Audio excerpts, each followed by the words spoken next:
Bismillahirrahmanirrahim. Assalamu alaikum. Students, hope you will be fine. Today we are going to start mathematics grade 8, chapter number 4, financial arithmetic. Page 58, inheritance. When a person dies, then the assets left by him are called inheritance and it is distributed among his legal inheritors according to Islamic. In Islam, the principles of distribution of inheritance are given below. First of all, her funeral expenses and all debt be paid. Then execute the will up to 1/3 of her property if asked for. Then distribute the remaining inheritance accordingly. So students, inheritance क्या होता है? जब कोई भी इंसान मर जाता है तो वो जो असासा छोड़कर जाता है, मीन्स कि अगर प्रॉपर्टी की हम बात करें तो प्रॉपर्टी में वो जो जितनी भी प्रॉपर्टी छोड़ के जाता है तो उसको हम क्या कहते हैं? इनहेरिटेंस कहते हैं। अब प्रॉपर्टी को डिस्ट्रीब्यूट करने के लिए क्या होता है? प्रॉपर्टी किन लोगों में डिस्ट्रीब्यूट होती है? जो उसके विरासतदार होते हैं, प्रॉपर्टी को उनमें डिस्ट्रीब्यूट किया जाता है। इस्लाम के मुताबिक जो प्रॉपर्टी की डिस्ट्रीब्यूशन है वो क्या होती है कि सबसे पहले अगर जो इंसान है उसके कफन दफन पे किया जाए, कफन दफन का इंतजाम किया जाए। देन उसके बाद अगर उसने किसी से कर्ज लिया है तो आपने क्या करना है? उसका कर्ज भी अदा करना है। फिर आपने क्या करना है? जो उसकी प्रॉपर्टी है उसकी प्रॉपर्टी को उसके जो बच्चे हैं उनमें आपने डिवाइड कर देना है, जिस तरह से उसकी वसीयत होगी या जिस तरह से उसने कहा होगा कि आपने उसके बच्चों में इतना हिस्सा देना है। Exercise 4.3 question number 1. A man left Rs 2,40,000 as inheritance. His heirs are 6 daughters and 2 sons. Find the share of each such inheritor that a son get twice of his sister's share. So students, अब जो एक आदमी है जब वो उसकी death हुई, means कि उसने कितना हिस्सा छोड़ा? 2,40,000। अब उसके विरासतदार कौन थे? कि यानी कि उसकी प्रॉपर्टी में कौन कौन हिस्सेदार था? वो थे 6 बेटियां और 2 बेटे। अब आपने क्या करना है कि जो प्रॉपर्टी की डिस्ट्रीब्यूशन करनी है वो इस तरह से करनी है कि जो बेटे हैं उनका हिस्सा डबल होगा और बेटियों का हिस्सा सिंगल होगा। सॉल्यूशन, इनहेरिटेंस किसके इक्वल है? 2,40,000। Sons share, daughters share. So बेटी का हिस्सा क्या होता है? सिंगल, और बेटे का हिस्सा क्या होता है? डबल। बेटे कितने हैं? 2, इसलिए बेटे कितने हैं? 2। सो 2 को हमने किससे मल्टीप्लाई किया है? 2 से। 2 2 और 4, और बेटियां कितनी है? 6। सो बेटी का हिस्सा जो होता है प्रॉपर्टी में वो क्या होता है? सिंगल। इसलिए 6 को किससे मल्टीप्लाई करेंगे? 1 से, तो क्या आ जाएगा? 6। सम ऑफ रेशियोज किसके इक्वल है? 4 + 6 विच इज इक्वल्स टू 10।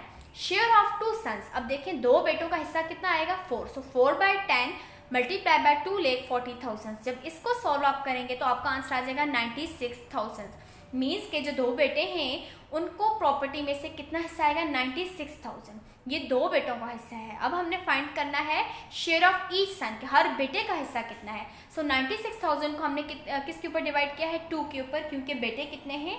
2 ही बेटे हैं। इससे जब 2 के ऊपर डिवाइड करेंगे तो हमारा आंसर आ जाएगा 48,000। मीन्स के जो हर बेटे का हिस्सा है, मीन्स के प्रॉपर्टी में से हमारे बेटे को कितना देंगे? 48,000। शेयर ऑफ 6 डॉटर्स, अब हमने क्या फाइंड करना है कि 6 बेटियों का हिस्सा कितना है। सो 6/10 मल्टीप्लाई बाय 2,40,000। इसको जब हम सॉल्व करेंगे तो हमारे पास वैल्यूज आ जाएंगी 1,44,000, 1,44,000। शेयर ऑफ ईच डॉटर, ये जो 1,44,000 हमारे पास अमाउंट आएगी ये 6 बेटियों में हमने डिवाइड करनी है। तो अब क्या करेंगे? 1,44,000 को 6 के ऊपर डिवाइड कर लेंगे तो जो शेयर आएगा शेयर ऑफ ईच डॉटर वो किसके इक्वल आ जाएगा? 24,000। Question number 2. Aladita died leaving a property of Rs 8,50,000. He left a widow, 2 sons and 1 daughter. Find the share of each in the inheritance if the widow expanded for Rs 50,000. So students, Aladita जो है जब उनकी death हुई तो उन्होंने कितनी property छोड़ी थी? 8,50,000। अब इस प्रॉपर्टी में उनके वारसदार कौन है? उनकी एक बेवा, 2 बेटे और 1 बेटी। अब क्या करना है? बट उनके जो जनाजा में जो कफन दफन होता है उस पर भी खर्च हुआ है, वो कितना खर्च हुआ है? 50,000 खर्च हुआ है। तो स्टूडेंट्स, अब हमने ये बताना है कि बेवा का हिस्सा कितना होगा, 2 बेटों का हिस्सा कितना आएगा और 1 बेटी में का कितना हिस्सा होगा अलादेता की प्रॉपर्टी में से। Solution, total amount of property. So total amount क्या थी? 8,5,000 मीन्स 8,50,000। एक्सपेंडिचर्स यानी कि जो उसके जनाजे के ऊपर या जो उसका कफन दफन वगैरह था उसके ऊपर कितना खर्च किया गया था? 50,000। सो रिमेनिंग अमाउंट मीन्स के अगर जो टोटल प्रॉपर्टी उसमें से हमने जो खर्च हो गया है उस अमाउंट को क्या कर देना होता है, निकाल देना होता है। सो रिमेनिंग अमाउंट हमारे पास क्या आ जाएगी, 8 लाख। विडोज शेयर बीवी का हिस्सा, सॉरी बेवा का हिस्सा 1/8 multiply by total property. Property अब कितनी है, 8 लाख। सो 8 को जब 8 लाख के ऊपर डिवाइड करेंगे तो आपका आंसर आ जाएगा 1 लाख। रिमेनिंग प्रॉपर्टी अब क्या है, 8 लाख में से 1 लाख को जब आप माइनस करेंगे तो आपके पास रिमेनिंग प्रॉपर्टी आ जाएगी 7 lakh. Ratios of share sons daughter, बेटी कितनी है 1 और बेटे का हमेशा ऐसा कितना होता है, डबल। सो 2 को 2 से, बेटे हमारे पास कितने हैं, 2 बेटे हैं अल्लाह के। सो 2 को 2 से मल्टीप्लाई करेंगे 4 और बेटी कितनी है, 1 ही बेटी है। सो 1 को 1 से मल्टीप्लाई करेंगे तो आपका आंसर क्या आ जाएगा, 1। सम ऑफ रेशियोज 4 + 1 = 5। शेयर ऑफ 2 सन, 2 बेटों का हिस्सा कितना है, 4/5। 4 जो उनका हिस्सा था 5 कौन सा है, सम ऑफ रेशियो से जो हमारा आंसर आता है 5 हम उसको डिवाइड करते हैं और टोटल अमाउंट के ऊपर डिवाइड करते हैं। जब इसको सिंप्लीफाई करेंगे तो हमारे पास आ जाएगा 5,60,000। मीन्स के 2 बेटों में हमने इस अमाउंट को डिस्ट्रीब्यूट करना है। शेयर ऑफ ईच सन, अब हर बेटे का हिस्सा, क्योंकि ये जो अमाउंट है हमने 2 बेटों में डिस्ट्रीब्यूट करनी है, इट्स मीन हमें पता होना चाहिए कि एक बेटे को हमने कितना देना है। सो 5,6,0,0,0 को हमने 2 पे डिवाइड किया है, क्योंकि हमारे पास कितने बेटे हैं, 2 सन्स हैं। सो इसके 2 पे डिवाइड करने के बाद हमारे पास आंसर आ जाएगा 28,000,000, 2,80,000। मीन्स के हर बेटे का, एक बेटे का हिस्सा कितना है, 2,80,000 और दूसरे बेटे का भी कितना है, 2,80,000। शेयर ऑफ 1 डॉटर, अब बेटी क्या है, एक ही बेटी है अल्लाह की। सो 1/5 मल्टीप्लाई बाय 7 लाख। सो 5 को जब 7 लाख के ऊपर डिवाइड करेंगे तो हमारा आंसर आ जाएगा 1,40,000। सो बेटी का हिस्सा कितना आया है, 1,40,000। Question number 3, Akram left a wealth of Rs 7,80,000. His her is a widow, 3 sons and 4 daughters. Calculate the share of each one if the family expenses is Rs 30,000 and a loan 50,000. अब students इस question में क्या कहा गया कि अकरम की जो amount थी, अकरम ने जो हिस्सा छोड़ा था, प्रॉपर्टी छोड़ी थी, वो कितनी थी, 7,80,000। अब उसके वरासतदार थे उसकी बेवा, 3 बेटे और बेटी और 4 बेटियां। बट ये जो अमाउंट छोड़ी थी इसमें से उसने क्या किया हुआ था, लोन भी लिया हुआ था और उसके जनाजा के ऊपर भी कुछ खर्च किया गया था, 30,000 खर्च किया गया था। सो हमने इस अमाउंट को पहले क्या कर लेना है, टोटल में से माइनस करना है। देन जो अमाउंट आएगी हमने उस अमाउंट को क्या करना है, उसके बेटे बेटियों और बेवा में शेयर करना है। Solution, amount of left property, amount कितनी थी, 7,80,000। Amount of expenses and loan, so जो अमाउंट उसने खर्च की गई थी और जो लोन था वो कितना था, लोन 30,000 और 50,000। तो इन दो वैल्यूज को जब हम प्लस करेंगे तो हमारे पास आंसर आ जाएगा 80,000। रिमेनिंग प्रॉपर्टी कितनी है, 7,80,000 में से 80,000 को जब माइनस करेंगे तो हमारे पास रिमेनिंग प्रॉपर्टी आ जाएगी 7 लाख। विडोज शेयर, बेवा का हिस्सा कितना होता है, 1/8। हमेशा याद रखिएगा स्टूडेंट्स, जब भी आप प्रॉपर्टी की हम बात करेंगे, जब भी प्रॉपर्टी डिस्ट्रीब्यूट होगी तो जो बेवा होती है उसका हिस्सा हमेशा कितना होता है, 1/8। सो 1/8 को जब 7 लाख के ऊपर डिवाइड करेंगे, मीन्स के 1/8 मल्टीप्लाई बाय 7 लाख, इसको सॉल्व करेंगे तो हमारा आंसर आ जाएगा 87,500। रिमेनिंग प्रॉपर्टी क्या है, 7 लाख में से इस अमाउंट को हमने माइनस कर देना है तो हमारे पास रिमेनिंग प्रॉपर्टी आ जाएगी 6,12,500। सन्स, अब हमने क्या देखनी है, रेशो, सन्स एंड डॉटर्स।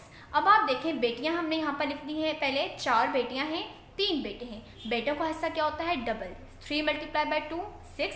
बेटियों का हिस्सा क्या होता है, single, 4 1 is 4। So sum of ratios किसके इक्वल है, 6 + 4 which is equals to 10। Share of 3 sons, पहले हम देख लेते हैं कि 3 बेटों का हिस्सा, मीन्स कि जो टोटल हमारे पास अमाउंट थी उस अमाउंट में से 3 बेटों को कितनी अमाउंट आएगी। सो 6 जो बेटों का हिस्सा है, शेयर 6/10 मल्टीप्लाई बाय 6,125,000। इसको सॉल्व करेंगे तो आप देखेंगे आपके पास अमाउंट आ जाएगी 3,67,500। ये वो अमाउंट है जो हमने 3 बेटों में अब क्या करनी है, डिस्ट्रीब्यूट करनी है। So share of each son equals to 3,67,500 को 3 के ऊपर डिवाइड करेंगे, क्योंकि यहाँ पर कितने सन हैं, 3 सन्स हैं। सो 3 के ऊपर जब डिवाइड करेंगे तो इट्स मीन हर बेटे का कितना हिस्सा होगा, 1,22,500। शेयर ऑफ 4 डॉटर्स, अब अकरम की जो हैं 4 बेटियां भी थी, तो उन बेटियों को प्रॉपर्टी में कितना हिस्सा आएगा, 4 डिवाइडेड बाई 10 मल्टीप्लाई बाई 612,500। इसको सॉल्व करेंगे तो आपके पास आंसर आ जाएगा 2,45,000। शेयर ऑफ ईच डॉटर, अब ये जो 2,45,000 अमाउंट थी, इस अमाउंट को हमने क्या करना है, हर बेटी में डिवाइड करना है। मीन्स कि हमने देखना है कि एक बेटी को कितना हिस्सा आएगा। So share of each daughter equals to 245,000 को हमने किसके ऊपर डिवाइड करना है, 4 के ऊपर, क्योंकि बेटियां कितनी हैं 4। सो 4 के ऊपर डिवाइड करके हमारा आंसर आ जाएगा 61250, 61,250। Question number 6, Asfar Ali leaving assessed worth Rs 655,275, funeral expenses Rs 5,275. He had to pay Rs 50,000 as debt. After marking these payments, his widow shall get 1/8 of the remaining property. Find the share of his son and one daughter when share of son is double and the share of his daughter. So students, Asgar ने जो property छोड़ी थी वो कितनी थी, 6,55,275। अब उसके expenses, जो उसके जनाजे पे जो एक्सपेंसेस हुए थे वो कितने थे, 5,275, और जो उसने कर्ज देना था वो था 50,000। अब आपने ये बताना है, कर्ज भी उसका अदा करना है, उसकी ये जो उसके एक्सपेंसेस हुए थे ये भी खर्च करने हैं, मीन्स के इस टोटल अमाउंट में से खर्च हुआ है। तो आप ये बताएं कि उसकी बेवा का हिस्सा, उसकी बेटी और उसके बेटे का कितना हिस्सा होगा। बट लास्ट टाइम में आपके पास लिखा हुआ है कि जो बेटा होगा उसका हिस्सा क्या होगा, बेटी के हिस्से से डबल होगा। मीन्स कि अगर बेटी का 1 है तो बेटे का क्या होगा, 2। सोल्यूशन, इनहेरिटेंस किसके इक्वल है, 6,55,275। फ्यूनरल एक्सपेंसेस एंड डेब्ट कितना है, 5,275 प्लस 50,000। इनको जब हमने प्लस किया तो हमारे पास टोटल अमाउंट आ गया 55,275। रिमेनिंग प्रॉपर्टी कितनी है, 655,275 में से हमने क्या करना है, ये जो एक्सपेंसेस हुए थे, जो खर्च हो गया है, जो अमाउंट हमने अभी फाइंड किया उसको माइनस कर देना है। तो टोटल हमारे पास जो रकम बचेगी, जो प्रॉपर्टी होगी वो क्या होगी, 6 लाख। विडोज शेयर, बेवा का हिस्सा कितना होता है, 1/8 मल्टीप्लाई बाय 6 लाख। इसको जब सॉल्व करेंगे तो बेवा का हिस्सा कितना आ जाएगा, 75,000। मीन्स के 6 लाख में से सबसे पहले हमने बेवा का हिस्सा देना है, उसमें से बेवा का हिस्सा कितना है, 75,000। अब हमने देखना है कि रिमेनिंग प्रॉपर्टी हमारे पास क्या है। सो 6 लाख में से 75,000 को हमने माइनस करेंगे तो हमारे पास आ जाएगा 5,25,000। रेशियोज ऑफ शेयर्स, अब हमें देखना है कि हमारे पास जो शेयर रेशियो है, शेयर मतलब जो प्रॉपर्टी शेयर करने उसकी रेशियो क्या है, सन डॉटर, बेटी एक है बेटा भी एक है, बट बेटे का हिस्सा क्या है, डबल है, इसीलिए हमने लिखा है 1 2। सम ऑफ रेशियोज क्या है, 2 + 1 3। Share of son 2/3 multiply by 525,000। अब हमने क्या करना है, बेटे का हिस्सा डबल था इसलिए 2 divided by 3। Sum of ratios के ऊपर हमने जब डिवाइड किया है तो हमारा आंसर आया है 3,50,000। मीन्स के इसके बेटे को जो है शेयर कितना आएगा प्रॉपर्टी में से, 3,50,000। शेयर ऑफ वन डॉटर, अब आप देखें कि एक ही बेटी थी तो बेटी का प्रॉपर्टी में कितना है, ऐसा 1/3 मल्टीप्लाई बाय 525,000। इसको जब सॉल्व करेंगे तो बेटी का प्रॉपर्टी में हिस्सा आ जाएगा 1,75,000। Question number 7, a person died leaving behind inheritance of Rs 3 lakh, distribute the amount among 4 sons and 3 daughters so that each son gets double of what a daughter gets. Find the share of each when a debt of Rs 80,000 was also to be paid. So students, अब एक आदमी है जिसने total property कितनी छोड़ी है, 3 लाख छोड़ी है, 4 बेटे हैं और 3 बेटों में इस प्रॉपर्टी को डिस्ट्रीब्यूट करना है। आपने ये देखना है, डिस्ट्रीब्यूशन में ये देखना है कि बेटी को जितना मिलेगा उसका डबल बेटे का हिस्सा है, और इस अमाउंट में से जो 3 लाख है, इस अमाउंट में से 80,000 का कर्जा जो है वो भी पेड करना है, to be paid. Solution, inheritance equals to Rs 3 lakh, डेब्ट Rs 80,000, remaining property 3 lakh minus 80,000 which is equal to 2,20,000। Sons share, daughters share, बेटी का हिस्सा क्या होता है, सिंगल, और बेटे का हिस्सा क्या है, डबल। सो बेटे कितने हैं, 4 को 2 टाइम्स मल्टीप्लाई करेंगे तो आंसर आ जाएगा 8, और बेटियां कितनी है, 3 को 1 टाइम्स मल्टीप्लाई करेंगे तो हमारे पास क्या आंसर आएगा, 3। Sum of ratios, in ratios को हम सम करेंगे, 8 + 3 हमारे पास क्या आ जाएगा, 11। Share of 4 sons, so students, अब हमने क्या फाइंड करना है, हमने ये देखना है कि जो प्रॉपर्टी थी इसमें से 4 बेटों का कितना हिस्सा है। सो 8/11 मल्टीप्लाई बाय 2 लाख 20,000। इसको जब सॉल्व करेंगे तो आप देखेंगे आपके पास 4 बेटों में आपने कितनी अमाउंट डिस्ट्रीब्यूट करनी है, 1,60,000 शेयर ऑफ ईच सन। अब हमने ये देखना है कि जो 1,60,000 इसमें से हर बेटे को कितना आएगा। सो हमने 1,60,000 को किसके ऊपर डिवाइड कर देना है, 4 के ऊपर, क्योंकि हमारे पास इस क्वेश्चन में क्या गिवन है कि कितने सन्स हैं, 4 सन्स गिवन है। सो जब 4 के ऊपर डिवाइड करेंगे तो आप देखेंगे जो शेयर होगा हर बेटे का वो कितना आएगा, और एस 40,000। शेयर ऑफ 3 डॉटर्स, अब 3 बेटियों के हिस्से कितने हैं, 3/11 मल्टीप्लाई बाय 2 लाख 20,000। इसको जब सॉल्व करेंगे तो 3 बेटियों का हिस्सा आ जाएगा 60,000।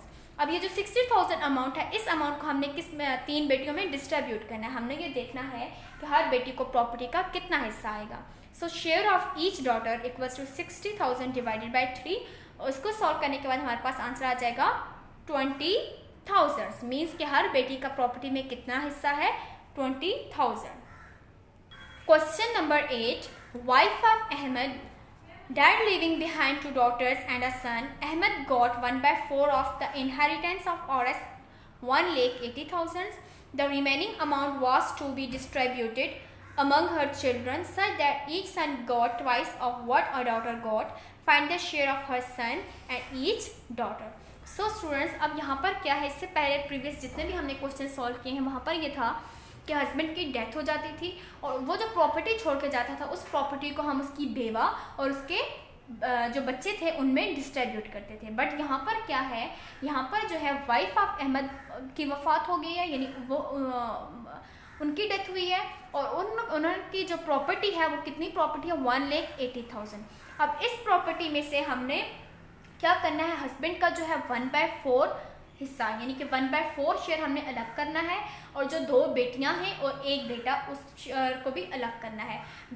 जो बच्चे हैं वाइफ ऑफ अहमद के, इसमें प्रॉपर्टी की जो डिस्ट्रीब्यूशन होती है सेम ऐसे ही होती है कि अगर किसी के फादर की डेथ हो जाए तो जो औलाद होती है उसको जितना हक जितना प्रॉपर्टी में शेयर मिलता है, इसी तरह से यहाँ अगर माँ की डेथ हो गई और प्रॉपर्टी माँ की है तो उसमें से भी उतना ही शेयर मिलेगा। अब आपने क्या करना है, आपने ये बताना है कि 2 बेटियों और 1 बेटे को कितना हिस्सा आएगा। बट यहाँ पर ये एक बात भी मेंशन की गई है कि जो बेटा है उसका हिस्सा क्या होगा, बेटी से डबल होगा। Solution, inheritance equals to 1,80,000 husband share. So wife of Ahmad की जो प्रॉपर्टी थी वो थी 1,80,000। इस प्रॉपर्टी में से अहमद का शेयर कितना है, हस्बैंड शेयर इक्वल है 1,80,000 divided by 4।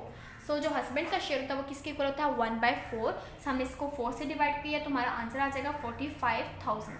Remaining property 1,80,000 minus 45,000, जो प्रॉपर्टी थी 1,80,000 उसमें से हमने हस्बैंड के शेयर को अलग कर देना है तो वो क्या आएगा, तो हमारे पास जो बाकी प्रॉपर्टी होगी, जो रिमेनिंग प्रॉपर्टी है वो क्या है, 1,35,000।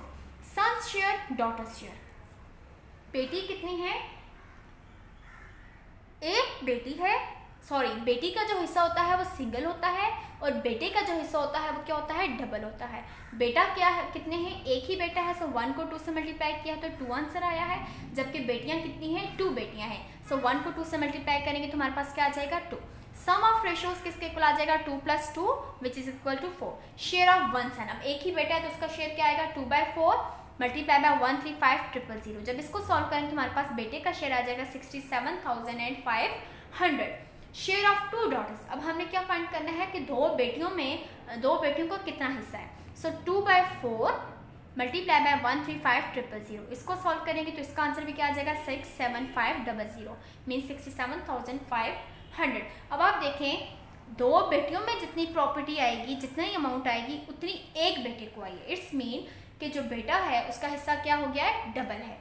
अब हमने फाइंड करना है कि ये जो अमाउंट थी 67,500, इसको हमने क्या करना है, 2 बेटियों में डिस्ट्रीब्यूट करना है। सो उसको हम क्या करते हैं, उसके लिए हम ये लिखते हैं share of each daughter equals to 67500 divided by 2। जब इसको हम सॉल्व करेंगे तो हमें पता चलेगा, हमारा आंसर आ जाएगा 33,750।